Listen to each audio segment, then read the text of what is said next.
जय हिंद दोस्तों। इस वीडियो में हम बात करने वाले हैं यूपीएससी सीडीएस के लिए इम्पॉर्टेंट ज्योग्राफी के क्वेश्चंस की।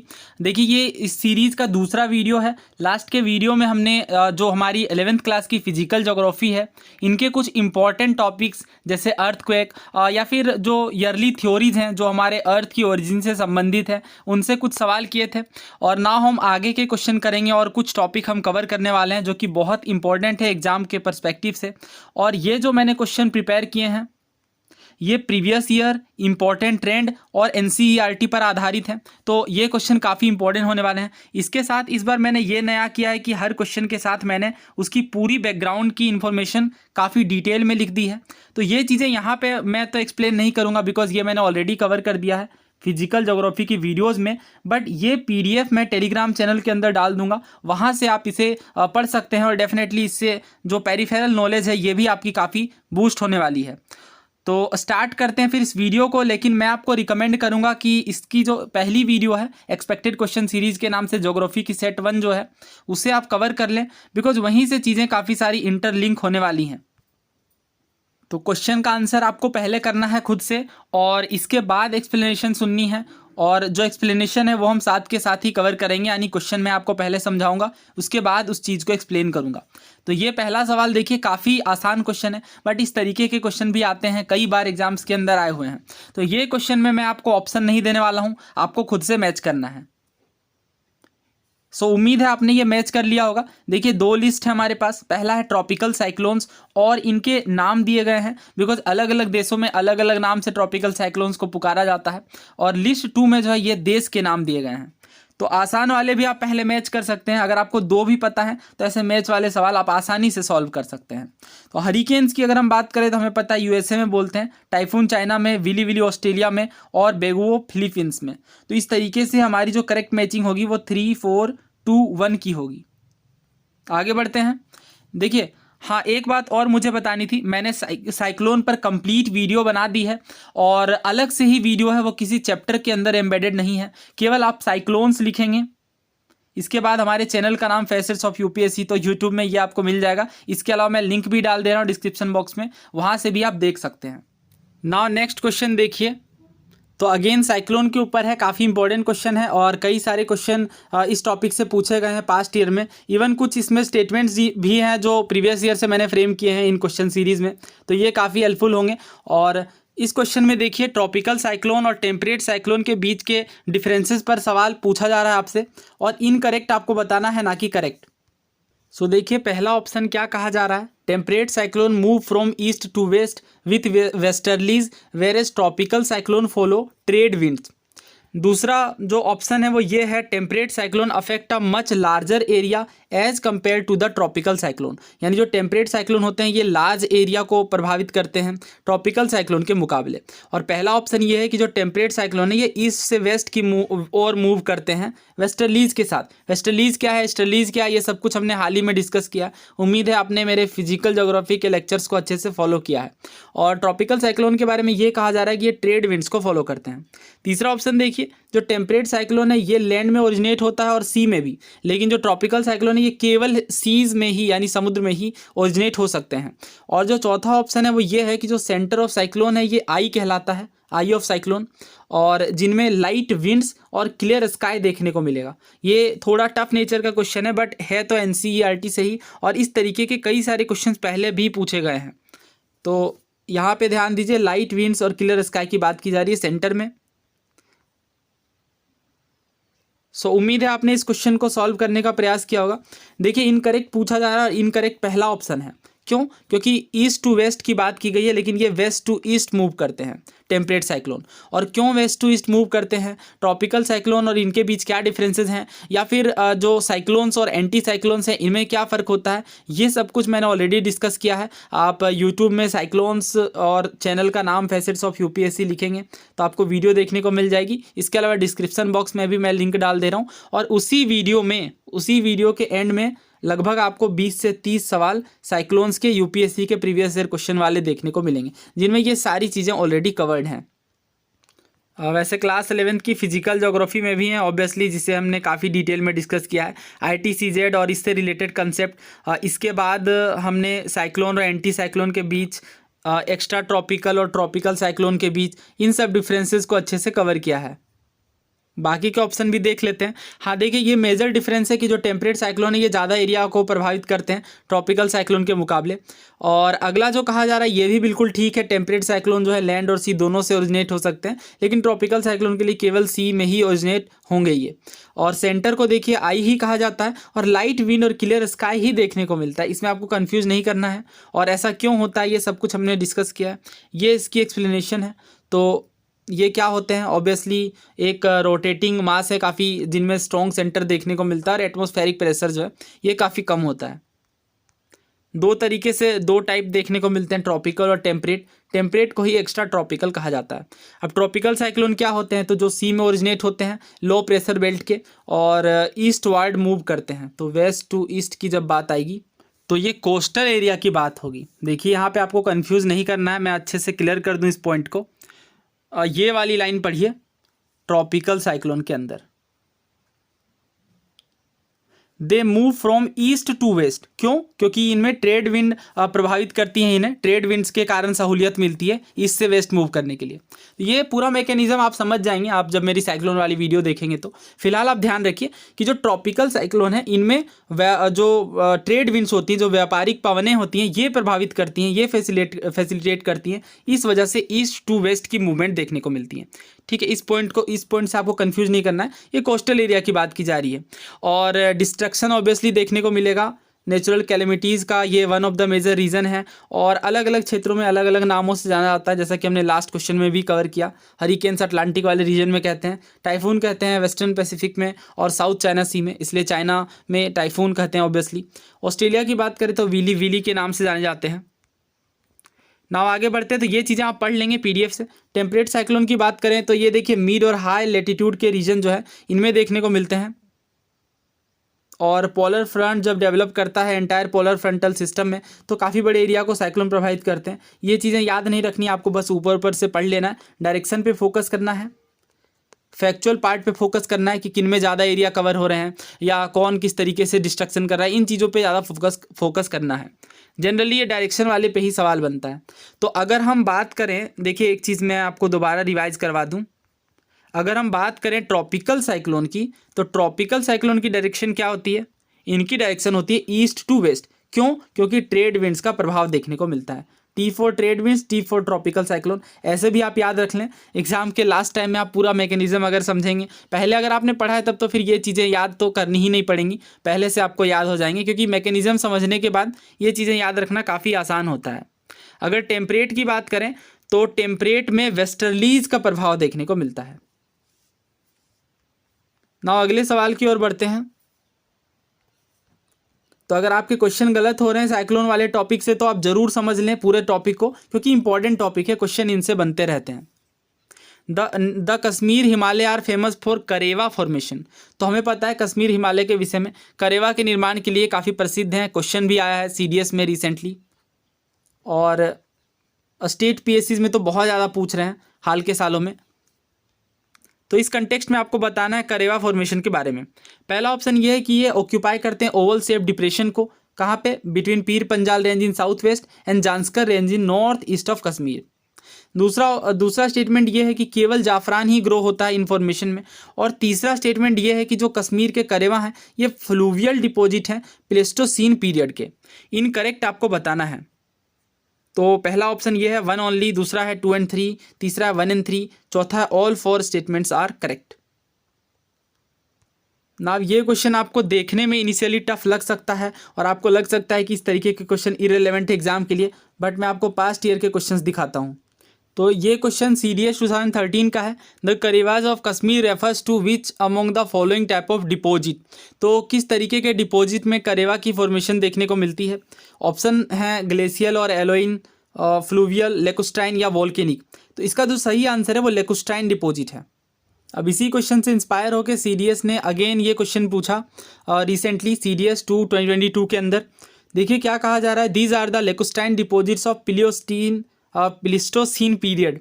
दूसरा स्टेटमेंट ये है कि ये lower slope of Pir Panjal में देखने को मिलते हैं। और तीसरा ये है कि जो करेवा हैं ये वेल नोन है किनके कल्टीवेशन के लिए, सैफरॉन के लिए, आलमंड के लिए, वॉलनट के लिए। तो इसके ऑप्शन जो है ये खतरनाक थे कि आपसे पूछा जा रहा था कितने स्टेटमेंट्स सही हैं, 1 सही हैं या 2 स्टेटमेंट सही हैं या तीनों ही सही हैं। तो यहाँ पे तीनों स्टेटमेंट्स जो हैं वो बिल्कुल करेक्ट हैं। ध्यान रखना आपको, प्लीस्टोसीन पीरियड है और लेकुस्टाइन डिपॉजिट है। ये क्वेश्चन भी आपको डायरेक्टली फिजिकल ज्योग्राफी में देखने को मिल जाएगा और हमने कवर भी किया है। तो देख लेते हैं इसे। देखिए हाँ, ये बात बिल्कुल सही है कि ओवल शेप डिप्रेशन, ये डायरेक्टली ये वर्बेटिम ये लाइन आपको देखने को मिल जाएगी फिजिकल ज्योग्राफी में और इंपॉर्टेंट लाइन है। अब यहाँ ये तो मैंने सही लिखा है बट इनमें छेड़छाड़ करके इसे डिफिकल्ट बनाया जा सकता है। जैसे पीर पंजाल को कोई और रेंज का नाम लिख दिया जाएगा, तो थोड़ा इसे ध्यान रखिएगा। मैप से अगर आप समझेंगे तो और जल्दी समझ सकते हैं। Pir Panjal range south west में और जांस्कर रेंज नॉर्थ ईस्ट में। और जाफरान केवल ग्रो होगा क्या? बिल्कुल गलत है। ये जाफरान के अलावा अभी हमने देखा आलमंड है, वॉलनट है, राइट, तो ये तो गलत है। और तीसरा अगर हम देखें करेवा ऑफ कश्मीर आर फ्लूवियल नहीं, अभी हमने देखा ये कैसे डिपॉजिट है, लेकुस्टाइन डिपॉजिट है। तो बी और सी तो गलत हैं, लेकिन पहला बिल्कुल सही है। तो इसका सही आंसर फिर क्या? अच्छा, इनकरेक्ट पूछा गया है तो सही आंसर है ऑप्शन बी 2 और 3। मैंने खुद ही क्वेश्चन फ्रेम किया है और खुद ही मैं करेक्ट सोच रहा था, नहीं इनकरेक्ट है ये, ध्यान रखना है आपको। इस वजह से मैं काफ़ी सारे क्वेश्चंस इनकरेक्ट वाले फ्रेम करता हूँ, तो इंपॉर्टेंट है। अब करेवा पर मैंने पूरा लिख दिया, इसे आप पढ़ लेंगे। लेकुस्टाइन डिपॉजिट होते हैं और ये फ्लूवियल लेकुस्टाइन के नाम से आए जाते हैं, बहुत पुराने यानी प्लीस्टोसीन एज के हैं। और कई सारी इंपॉर्टेंट इन्फॉर्मेशन है बट अगर आप इसे ऊपर भी पढ़ेंगे तो आपका काम बन जाएगा, बिकॉज इंपॉर्टेंट वाले जो फैक्ट्स हैं ये मैंने क्वेश्चन में ही ऑलरेडी कवर कर दिया है। अगला सवाल देखिए सॉइल्स के ऊपर है और सॉइल्स एक इंपॉर्टेंट टॉपिक है, आपको पता है अक्सर क्वेश्चन देखने को मिलते हैं। तो अगेन आप soils by facets of UPSC लिखेंगे तो वीडियो आपको देखने को मिल जाएगी। सॉइल्स ऑफ इंडिया के ऊपर मैंने वीडियो बना दी है और सारे सॉइल टाइप को पहले कवर किया है, उसके बाद ट्रिक वगैरह बताई है किस तरीके से याद रखनी है, और सारे प्रीवियस ईयर क्वेश्चन जितने भी यूपीएससी के द्वारा पूछे गए हैं वो सब कुछ हमने कवर कर लिया है। तो यहाँ पे जो मैंने क्वेश्चन पूछा है ये पीटी सॉइल और फॉरेस्ट सॉइल के ऊपर है, जो कि थोड़े से कम फोकस में लिए जाते हैं। ब्लैक सॉइल के ऊपर मैंने क्वेश्चन इसलिए नहीं बनाया बिकॉज बहुत बार क्वेश्चन पूछे जा रहे हैं, तो काफ़ी आसान हो गया है आइडेंटिफाई करना। पहला देखिए क्या कहा जा रहा है कि जो फॉरेस्ट सॉइल है ये एसिडिक होती है, जबकि जो पीटी सॉइल है ये एल्कलाइन होती है। दूसरा ये कहा जा रहा है ये बहुत पुअर होते हैं ह्यूमस और ऑर्गेनिक कंटेंट में। तीसरा ये कहा जा रहा है कि जो पीटी सॉइल है ये केवल तमिलनाडु में ही देखने को मिलते हैं। करेक्ट पूछा जा रहा है आपसे, थैंकफुली आपको बताना है यहाँ पे कितने स्टेटमेंट जो है ये करेक्ट हैं। सो उम्मीद है आपने इस प्रश्न को सॉल्व कर लिया होगा। ऑप्शन इसके 1 और 2 हैं, 2 हैं, 1, 2 और 3 हैं और नॉन है चौथा ऑप्शन। देखिए अगर पीटी सॉइल की बात करें तो ये बहुत ज़्यादा रेनफॉल वाले एरियाज़ में देखने को मिलते हैं और यही कारण है कि गुड ग्रोथ ऑफ वेजिटेशन जहाँ पे होती है वहाँ पे पीटी सॉइल होते हैं। क्यों? क्योंकि बहुत ज़्यादा रेनफॉल होगी तो वेजिटेशन की ग्रोथ अच्छी देखने को मिलेगी। तो इससे होता ये है कि जो ऑर्गेनिक मैटर है, जो ऑर्गेनिक कंटेंट है, ये काफ़ी ज़्यादा क्वान्टिटी में जमा हो जाते हैं इन एरियाज़ में। इस वजह से जो मिट्टी है इनमें ह्यूमस यानी ऑर्गेनिक कंटेंट की मात्रा काफ़ी ज़्यादा मिट्टी में देखने को मिलती हैं। इवन बहुत हाई होते हैं ऑब्वियसली, क्योंकि काफ़ी ज़्यादा रेनफॉल होती है तो वेजिटेशन ज़्यादा है। जब वेजिटेशन ज़्यादा है तो ऑब्वियसली जो ऑर्गेनिक कंटेंट है ये काफ़ी ज़्यादा होगा। कलर कैसा होगा फिर? ब्लैक कलर का देखने को मिलेगा बिकॉज ह्यूमस की मात्रा ज़्यादा है। और कई जगहों में ये एल्कलाइन भी होते हैं और ये आपको किन जगहों पे देखने को मिलेंगे? तो बिहार के जो नॉर्दर्न पार्ट्स हैं इनमें हैं और उत्तराखंड के सदर्न पार्ट्स में भी हैं, कोस्टल एरियाज़ में देखने को मिलेंगे, बंगाल में, वेस्ट बंगाल में, उड़ीसा में, केरला में, तमिलनाडु में। ठीक है, ये हमने पीटी सॉइल की बात की। ना बात करते हैं फॉरेस्ट सॉइल की। तो फॉरेस्ट सॉइल जो है ये वैसे एरिया में देखने को मिलते हैं जहाँ पे सफिशिएंट रेनफॉल है। तो सिमिलैरिटीज़ हैं इनमें, क्या सिमिलरिटीज़ और डिफरेंसेस है वो हम देखते हैं। तो इनमें जो टेक्सचर और जो सॉइल की स्ट्रक्चर है ये आप डिपेंड करेंगे कि किस तरीके का इन्वायरमेंट है। तो ये फॉरेस्ट सॉइल है और ये हमने कवर किया पीटी सॉइल। तो इनके नाम से ही आप इन्हें याद रखेंगे। पीटी सॉइल है मतलब ये पीट, ह्यूमस, ये चीज़ें देखने को मिलेंगी। तो देख लेते हैं फिर, क्या ये केवल तमिलनाडु में है? गलत है। अभी हमने देखा इंडिया के अलग अलग क्षेत्रों में देखने को मिलते हैं लेस और मोर क्वांटिटी में। तो तीसरा तो गलत है। अगर ह्यूमस और ऑर्गेनिक कंटेंट की बात करें तो काफ़ी ज़्यादा है, ना कि कम है, इवन 50% तक भी ये चले जाते हैं। तो दूसरा फिर तो बिल्कुल गलत है, वेरी पुअर कह दिया गया है। और अगर हम 2 और 3 को एलिमिनेट करें तो क्या आंसर निकल कर के आता है? 2 को एलिमिनेट करते हैं और 1 को भी एलिमिनेट करते। सो 2 को अगर हम एलिमिनेट करें तो पहला गलत है, दूसरा भी गलत है, तीसरा भी गलत है, लेकिन पहला स्टेटमेंट सही है, दूसरा और तीसरा गलत है। तो सही आंसर ऑप्शन डी है, 1 ओनली। यहाँ पे पहले मैंने नॉन लिखा था जो कि एक मिस्टेक थी, 1 ओनली इसका सही आंसर है। और ये स्टेटमेंट्स कहाँ एनसीईआरटी में देखने को मिल जाएंगे, और मैंने आपको ऑलरेडी पढ़ा दिया। अगर आपके इसके प्रीवियस ईयर क्वेश्चन सॉल्व करना चाहते हैं तो उस वीडियो के एंड वाले हाफ एंड वाले पार्ट को देख लीजिए, सारे प्रीवियस ईयर क्वेश्चन सॉइल्स के ऊपर आपको देखने को मिल जाएंगे। अगला क्वेश्चन देखिए, कुछ स्टेटमेंट्स हैं और आपको बताना है कि कौन कौन से स्टेटमेंट करेक्ट हैं। सो पहला स्टेटमेंट ये है, the amount of solar energy that the earth receives is measured as insolation. यानी जो सोलर एनर्जी की मात्रा है जो अर्थ को रिसीव होती है, इसे इंसोलेशन कहा जाता है। और दूसरा स्टेटमेंट ये है कि आइसोबार वैसे लाइन होते हैं जो उन प्लेसेस को ज्वाइन करते हैं जिनके टेम्परेचर हैं इक्वल होते हैं। और तीसरा ये कहा जा रहा है कि अल्बीडो का जो प्रभाव है ये ज़्यादा देखने को मिलेगा अर्ली मॉर्निंग में और इवनिंग में, जब हम इसे कंपेयर करें नून के साथ, तो यानी सुबह और शाम में ज़्यादा अल्बीडो का प्रभाव देखने को मिलेगा।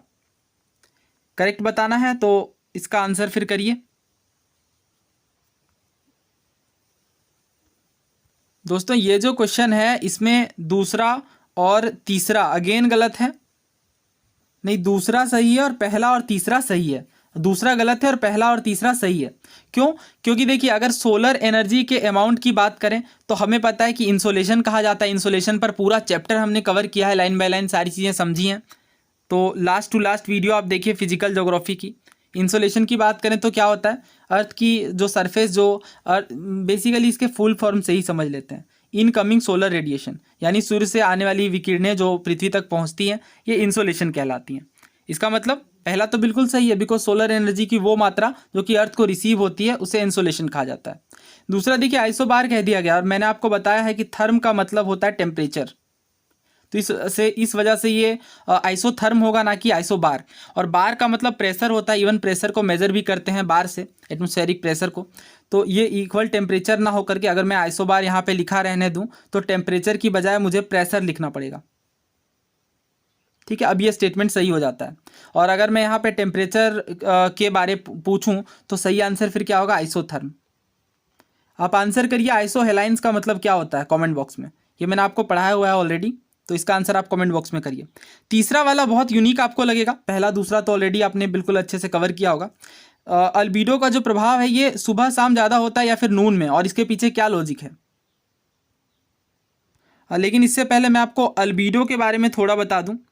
तो जैसा कि आपको पता है जो अल्बीडो है, सो अल्बीडो का मतलब क्या होता है, रिफ्लेक्टिविटी, यानी कोई सतह कितनी ज़्यादा सोलर रेडिएशन को रिफ्लेक्ट कर रही है।